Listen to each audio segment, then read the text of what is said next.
Hello, everybody, and welcome to Matrix Media. I'm Beth Donnelly, and I'm here with my co-host, Dagny Grant. How are you doing, Dagny? Really well. Really excited about having this conversation with Petra today. Oh, aren't we? We are really kind of on the edge of our seats, so to speak, about our interview with Petra, who is here to talk about her new book, The Billionaire, the Continuum, and it is a timely and thought-provoking novel about wealth and power and sexual abuse, trafficking, politics, corruption, the afterlife, reincarnation, and hope. Wow, that is a list of compelling topics, isn't it? Just a little bit of history, though, about Petra's life as a best-selling author. Her first book, Petra's Ashes, was hailed as a spellbinding memoir about her near-death experience and the spiritual journey that followed. She then co-authored The Big Secret with Jack Canfield, Chicken Soup for the Soul series, and is published in the anthology Life Sparks, life stories to illuminate, inspire, and ignite.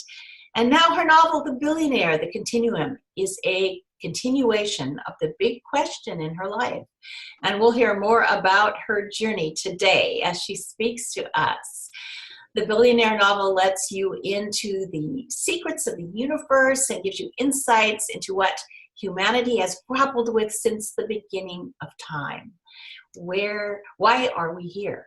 Well, we are so happy to have you here today, Petra. Welcome to the show. Thank you so much, Beth and Dagny. It's so wonderful to be back on your show again. Oh, good, good.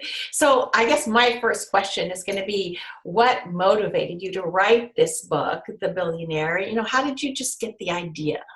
What started you? Well, it was it was late one evening, and I have to change the story a little bit because I'm not really supposed to talk about it, so it's a secret. There are a lot of secrets. But basically, it was a very good friend of mine who told me a story about being in Los Angeles and being taken to a meeting to leave money to an organization so that in his next life he would get his money back. And when he told me this, because, I lived in India, I was with a spiritual teacher in India, and the whole idea of karma, I mean, how do we ever know what exactly God wants to allot to us in our next life? And it is usually based on our actions in this life. And so when he told me the story, I literally fell off the couch and rolled on the carpet. I was laughing. I was laughing and laughing and laughing. I thought it was the funniest thing I'd ever heard in my life. And I went to bed that night, and at about 2:00 in the morning, literally I heard this voice that was trying to get my attention. Wake up, wake up. And I laid there for another hour and finally got up. And this entire story was downloaded into my system. I mean, I had the whole story from beginning to end in my head. Oh, amazing. Then there were the fillers in the end, Of course. When you have an epiphany or things come to you like this and the universe wants to give you a story or an idea, an invention. So that's how it was. So it didn't take very long. Right, it's that trusting our intuition, trusting when we get those intuitive hits that Beth and I were actually just talking about that earlier this morning. It's so many folks get those intuitive hits and don't trust them and outthink themselves, right? And so good. It's great that you trusted that and went with the flow on that. That's fantastic. Well, you both are authors, so when you get an idea in the car, you better have a recording system on your phone immediately and push the button, right? Yeah, something to keep that thought going, right? Yeah. So I've learned over time to when an idea comes, and I worked with an editor who was amazing. I mean, she could almost read my thoughts. I could send her recordings and I could send her, bits and pieces of things as the ideas were rolling in to create the content, because the outline of the book was given to me that night. So. Amazing. one of the things that you bring to the story is the storyline of sexual predators, and really a poignant topic for these, this day when women seem so empowered to talk about their stories now, and that whole pendulum that's balancing out the female energies. And it's really kind of amazing that you had already written this book when all the Harvey Weinstein stuff came out, and it's pretty wild the timing of that. Can you talk about how that kind of evolved a little bit in your storyline? Yes, it was quite extraordinary. In the last chapter, when we were closing and trying to decide how to write the last chapter so that it could lead into a sequel or several sequels, because I see this as a Netflix series or as a movie, So obviously, I mean, books like this are very much fun. And I thought about the whole pedophilia thing. I've been following that for many, many, many years. I mean, this isn't new to me. Mm-hmm. And I wanted to create something where, again, speaking of karma, people become who they are in life, possibly because of a series of events that took place for them. We don't know yet how many of these men that are doing these things have been molested as children. Right. We do not know if this was already in their generational thing. We don't know if their uncle or their mother or their father or their sister, brother had somehow something to do with this. And so when people then pass or cross over, I do believe that we get to look at our lives. We get to take a life review and learn from those lessons of, and then hopefully choose a lifetime where we can clean some of this up. So. Well, that makes sense. And one of the things that I believe in the life review and determining, on the other side what we, can what we got right, maybe what we need to continue growth on, and things like that. In regard to that, when we talk about these folks that are having this predatory behavior in this experience, and the Me Too movement, where so many women are and men actually are coming out and saying that they were abused, and are finding their voice on this, and are no longer feeling compelled to be silenced. One of the things that the points that you make in your book is that even these abusers have a chance to get it right in their next life. And I guess one of the things that, to what extent do you speak about that in your book? Tell our audience a little bit about that.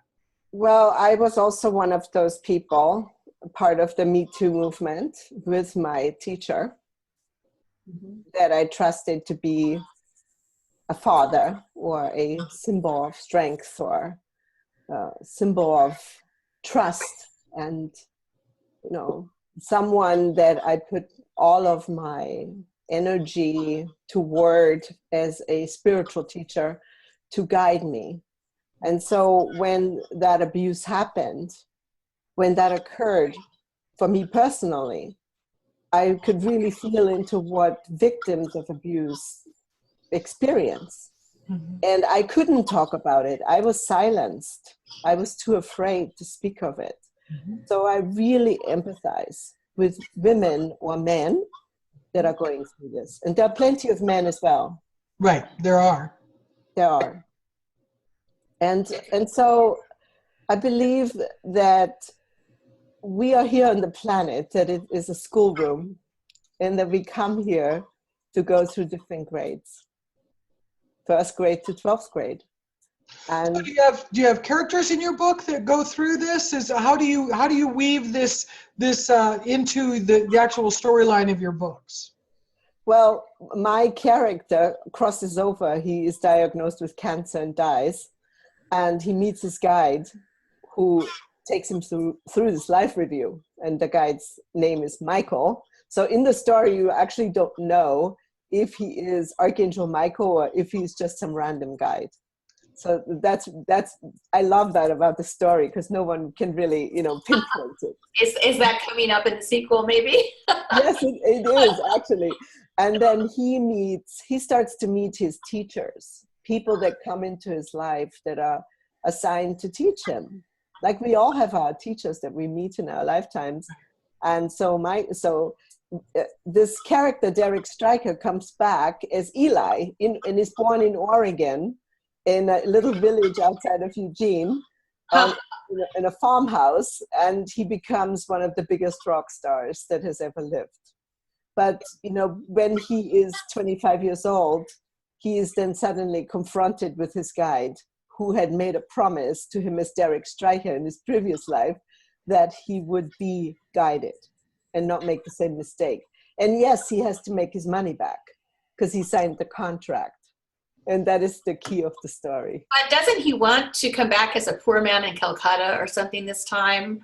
But he's not granted that because of this contract that he signed with the secret society. Was Gemini? Is that the name of it? And Gemini, Gemini, okay. And he has to make his money back. And you know, this whole idea of the rock star, I wondered if you talk a little bit about that, because it's so it's so amazing. It's to talk about the purpose he is given to convert music from the 440 hertz scale into the 432 hertz scale, because, you know, 432 hertz is like the magic number everybody's talking about. It's said to be the natural frequency of the universe and has cosmic healing powers and all that. And you address this, do you not, in your book? I talk about it, and as you are this amazing musician, Beth, and you play music every day and you sing and you have an extraordinary voice, so you can relate to this a lot. During the times of Hitler in Germany, and since I'm from Germany, this is something that has really concerned me. Hitler changed the frequency to play music to the people, to ignite within the system a more warlike nation, you know, more aggressive, more aggression. And then when you look at instruments, or you hear instruments in India, for example, the sitar or the bagpipes in Scotland, those are the higher sounds that take literally the soul into a higher frequency. And the meditation that I practiced was light and sound meditation, Surya Chopped Yoga, for 11 years. And so we were told to listen to the inner sound by plugging our ears. And so sometimes we could hear the sitar or violin internally. Oh, wow. That's really incredible. And so that's why this subject is very fascinating to me. I do believe that we can really help people with sound frequency. And so if this character was to do this transference of Hertz vibrational sound, is he of the impression that other rock stars, other people, other orchestras will start doing this, and this will make some kind of a cosmic change in what's going on in the earth? Well, Michael comes to Eli to basically tell him that he has a mission, and his mission, because he's a rock star and because he can reach millions of people, his mission is to change it back to the frequency where it was before and have as many people listen to the sound. And so the fascinating thing about this, and I don't know if you knew this before you read the story, Beth and Dagny, I was one morning, I usually get up around 4 o'clock in the morning, you know, religiously when it's quiet and no one's around. And I was sitting in my big chair. I think I was at our woodland house, and I looked at frequency, vibration, and music, and an article came up with Carlos Santana being interviewed by Rolling Stones magazine. And what I didn't know was that Carlos Santana, you know, I mean, he did his share of crazy experimental, you know, psychedelics, but he had a visitation from Archangel Metatron, who told him about the frequency. And the entire album that he did, called Supernatural, is all dedicated to Archangel Metatron.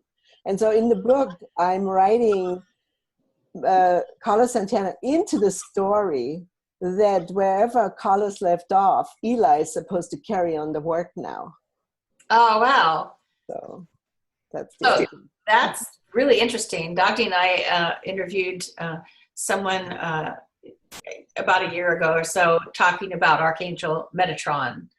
Now, how does Metatron communicate about music? Metatron, from what I understand, rules the material plane, and music is part of that. The 3D reality. So he makes it palatable for people who are working with him. I do believe that the more enlightened beings on the planet have connections to these celestial beings. Yeah, so we had heard that he was more of a protective angel. So, but it's all, you know, he'd do more than one thing, that's for sure. So that's so interesting. Well, now I guess Dagny and I were actually talking about the sound frequency too, and the effect that maybe one person or one orchestra could have on humanity, and maybe how that would scope into more people adopting this. Just like you said, Hitler, you know, started it during his day at the other number at 440. So I don't know. Do you have any thoughts on that, Dagny? We were talking about that. Well, you know, it's an interesting concept that Hitler's involvement in that, I think, is interesting. The other research that you and I have done on the Hertz scale is had the Catholic Church of way before Hitler's time as involved in that transition as well. And so, yeah, you know, I think it's an interesting thing. The more people become aware of that purity of tone and the vibrational hertz of sound, the more musicians that can become aware of that, the more expanded the correction of that can be on the planet. And so I think the more, you know, everybody talking about that is great. I was not aware that Carlos Santana's Supernatural album was dedicated to Metatron. I think that's fabulous. I was not aware of that. So that is very cool. That's a very cool fun fact. When you talk about your character Derek Stryker having massive remorse when he goes to his life review, and his guide is Michael. Is Michael a representative of the Archangel Michael, or is it a completely different thing in your storyline? We haven't disclosed it. Oh, okay. Okay, Dagny, and you will love this. Okay, there's a scene where Eli, the rock star, meets Michael when he emerges out of a mirror on his 25th birthday in the middle of the night. He suddenly moves out of the mirror. His face protrudes out and he falls to the ground. And there's this face of Michael in front of him. And he's so disturbed by this, and he goes for a walk along the river Thames in London, because that's where the party was for his 25th birthday. Beautiful. And so here's the movie that I see. There's Jeremy Irons in a trench coat walking in the fog, standing next to him suddenly. And that's Michael. And that's Michael. Oh, I love it. That's great. That's a beautiful thing. I love that. I can see Michael as being an angel. Well, he is an angel. He's a celestial being, and he comes in and out, you know, like a ghost. Yes. But he can talk to him, and he can conjure him anytime he needs him. And so there are many wonderful scenes in the book about when Eli wakes up, when he becomes more conscious, because, you know, humanity's asleep. Right. And we have to become more conscious. The other day I was listening to the history of humanity on YouTube, and it's a fascinating 1.5 hour movie about the history of the Bhagavad Gita and Mahabharata and the Vedas, and it goes back hundreds of thousands of years into the yugas And that's a whole other book right there. Right. But when you look at it, you know, if you were an angel or you were God, what would you do? You would send messengers to Earth, right? And you would also understand that everyone is being distracted, simply because we're in a physical body, and it's very difficult. Well, it's one of the things I got to tell you that I love about that storyline that you just described, because one of the things, are you familiar at all with Mike? Daniel? Matt Kahn? No. Oh, okay, yes, it's a couple. It's a couple, isn't it? Yes, he does work with his business partner Julie Demar. Matt was just talking on a video a while back about spirit guides, and that to his way of thinking, that spirit, and he does some channeling and stuff, that our spirit guides are actually our soul, and in that they aren't external to us, but that when you said you can call them in at any time, the fun part about that conceptually, as I kind of tie that into what Matt was talking about, is when you talk about, for the most part, humanity is asleep and is not in an awakened state, and that it is when we connect with our soul, when we connect with source and our spirit, that we are guided in ways that serve us, right? And in ways that serve humanity. And that isn't that kind of a fun other way to look at it a little bit, that yeah, we can call it in anytime we want, because it isn't outside us. It's like our inner spirit. Right, exactly. That our own spirit is our guide to take our 3D body on this journey. And so yeah, just interesting in relation to, I don't know if that's in any way what you're kind of thinking in regard, or if you're thinking of Michael as being literally a third party entity, but it's what a fascinating thing to consider. How I bet it's I think our audience would really appreciate your book, because it's just so fun and such a great read, and really causes you to think, right? It causes people to think outside the box a little bit, and think of things in ways that they may not otherwise consider things. And then the big one about coming back to the abuse, I wanted to get the point across that there is really no judgment. We're all here learning, right. And we cannot judge people that are ill, because it is a disease. It is an illness. Whenever we inflict pain upon another human, it is an illness. Because you have to be ill. You have to be somehow out of alignment with your spirit, with your soul, in order to commit a crime. Whether someone murders someone, or rapes, or causes, creates war, that is an illness. Well, it certainly is. It's something that people need to ponder. And I think what you were talking about earlier is, why are we here? I was wondering if you might cover that, because I understand you figured that out throughout this novel, and why your main character is here. He figures that out. Why are you here? Why am I here? Your question is, why am I here? Yes. What is just a little light question. Oh my God, Beth, I need a drink of water. Okay. That's right. Just a light little question. Just well, because Petra, you've had this near-death experience at the age of 9, and you've been, concerned about the future and why people are unable to live in the now, and all this. And then your main character is having that experience. So I'm sure that you have something really amazing to tell us about why you're here. Obviously, I thought about this a lot, because I asked myself that when I was a very young child. Mm-hmm. Why am I here? Why me? Why do all these things happen to me?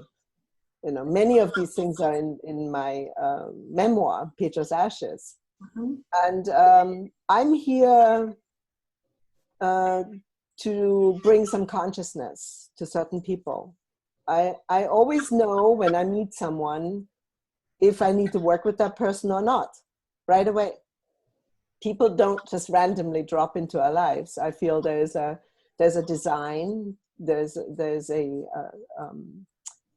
I'm a messenger to them to help get to the next level. And I've been blessed, I mean, incredibly blessed with visions and with my near-death experience and so many things, my studies in India for 11 years with my teacher. I mean, there's so many miracles that have happened in my life. I cannot just treat them as sort of random events. And most people do. We have these events that take place and we think, oh, that's okay, that was great. But what is the purpose of it?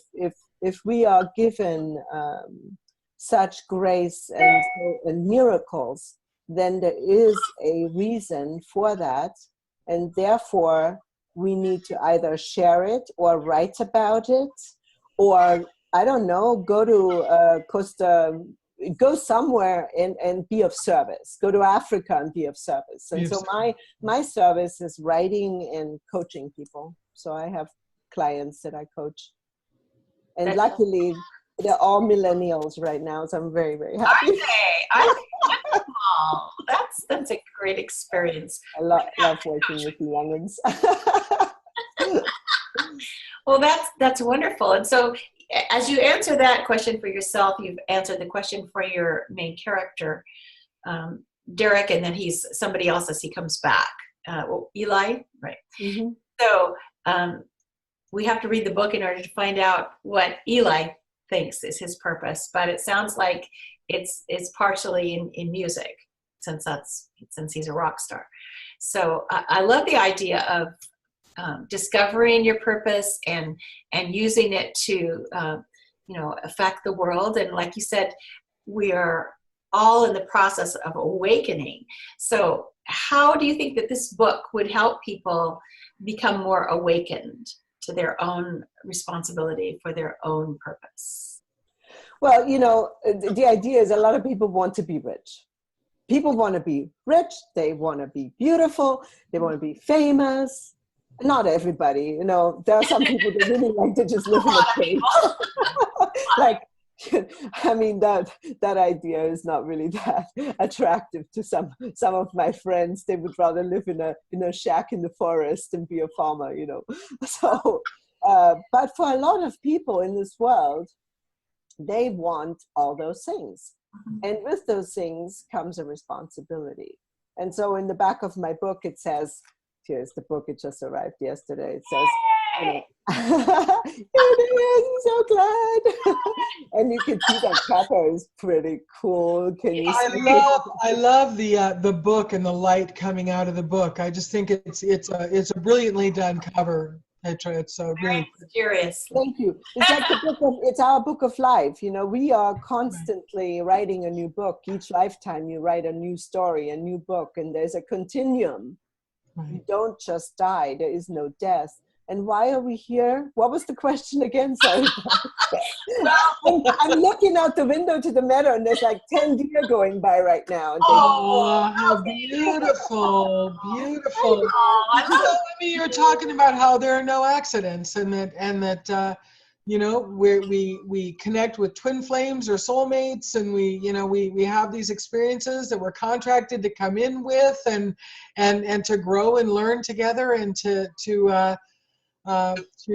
hopefully make a difference in humanity. One of the things that you talk about is the ability to do things correctly the next time, in the next incarnation. And I wonder what your thoughts, the thoughts that you're sharing in your writing are about how those reincarnations and the ability to do it better next time, or to learn more, to expand again next time, how those things are affecting the general overall energy of humanity. Do you see there being a continual cycle of lower level energies and higher level energies, and that all pretty much balancing identically through, over centuries? Or do you actually believe there is an expansion of energy on the planet as a result of those new chances each time? Well, I've heard many different pieces of information about this. I mean, if you talk to Krishna devotees who are studying the Bhagavad Gita and Mahabharata and many of the Indian scriptures, we're in the Yuga. We come out of the Kali Yuga and we go back into a different Yuga, a different age.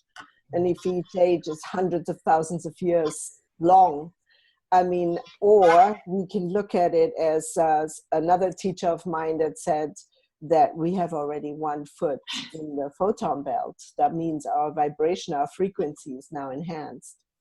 So we're seeing people really having to learn some of the basic spiritual principles now, or they won't be happy. Look at what's happening with our money markets. Look at what's happening with technology. And I really believe that much of the technology that's available has not been released to people, that there's technology out there way more advanced that is being held back. I agree. Yeah. I believe that the old structure is now falling because it has to, because it is time now for humans to evolve. There are also schools of thought that believe that humanity was just an experiment, and sometimes when we see wars and we see those horrible things and discussions about nuclear wars going on, you wonder if humanity deserves to be on a beautiful planet like this.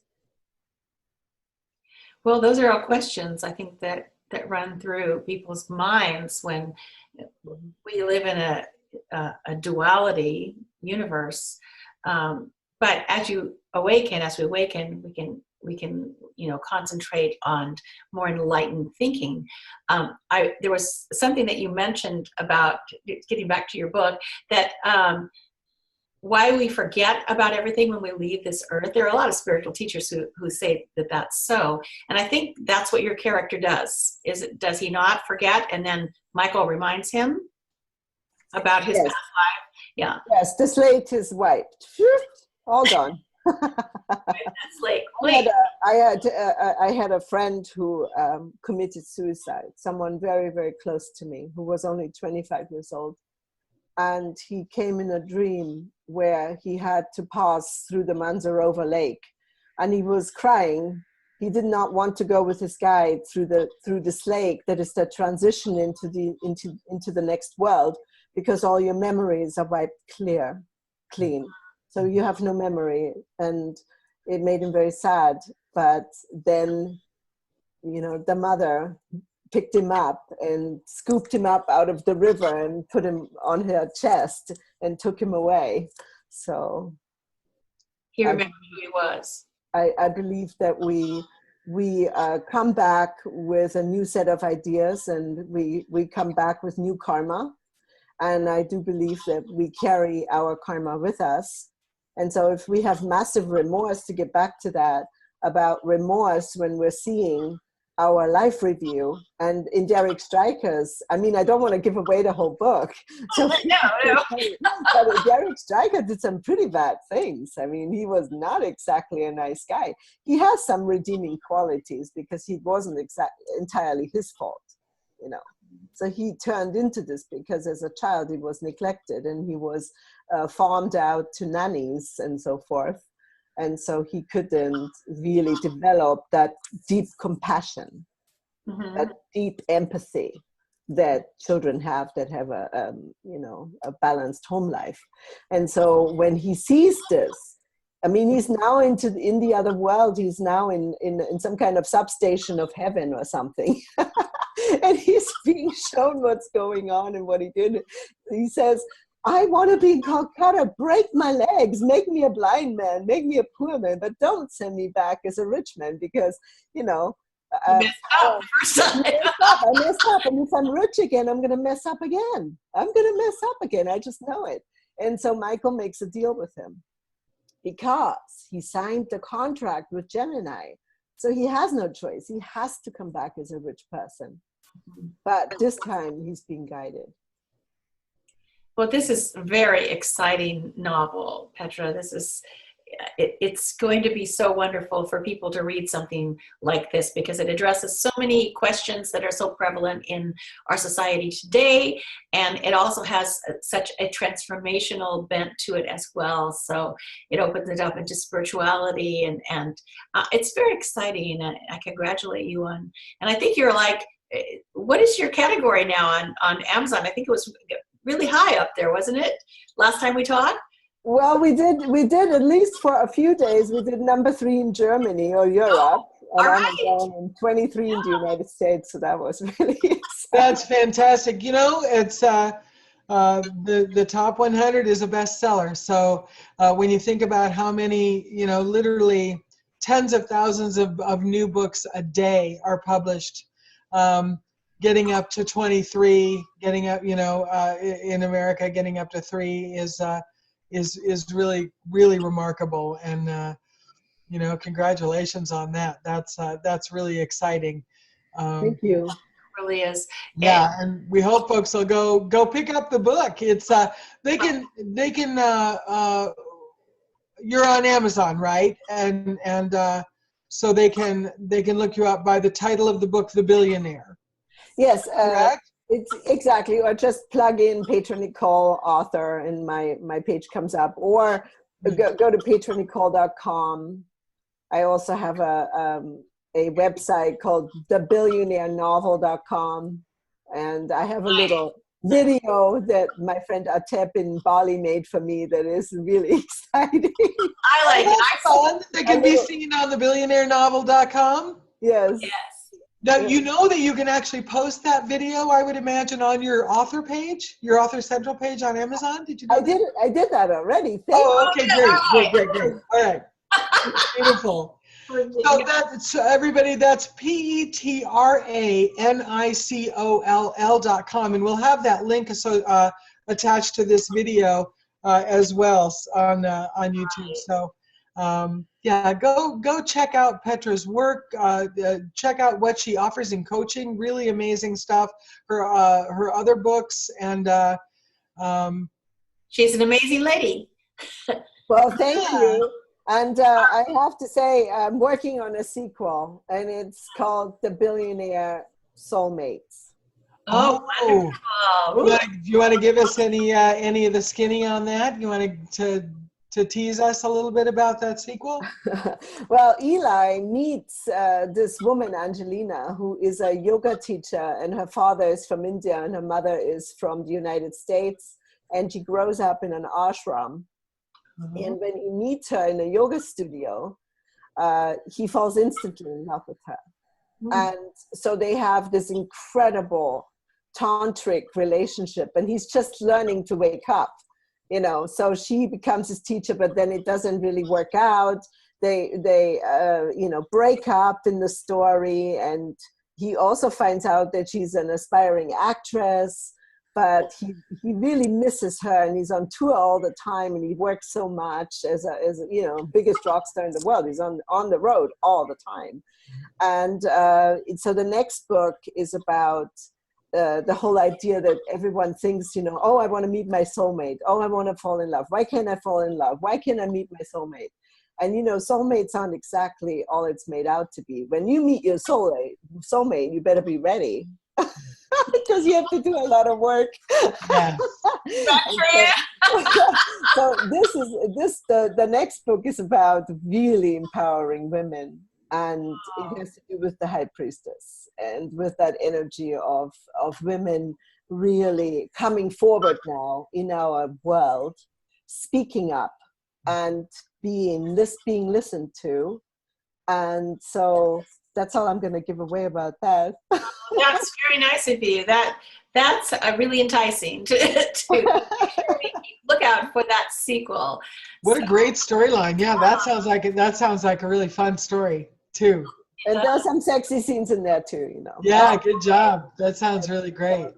Thank you so much for being on our show, Petra. This has been wonderful. Really enjoyed it, and hope you'll come on again and talk about your sequel when that's ready as well. And thank you, everybody out there, for watching, and I hope you'll be back again soon. And we're all kind of on that journey to finding out who we really are. And we'll keep plugging away at that. And you know, speaking of that, I wonder, Petra, if you had any just final thoughts that you wanted to share with the audience before we sign off today. What would you have to say? I actually do. How did you just read my mind, Dad? we're connected like that, aren't we?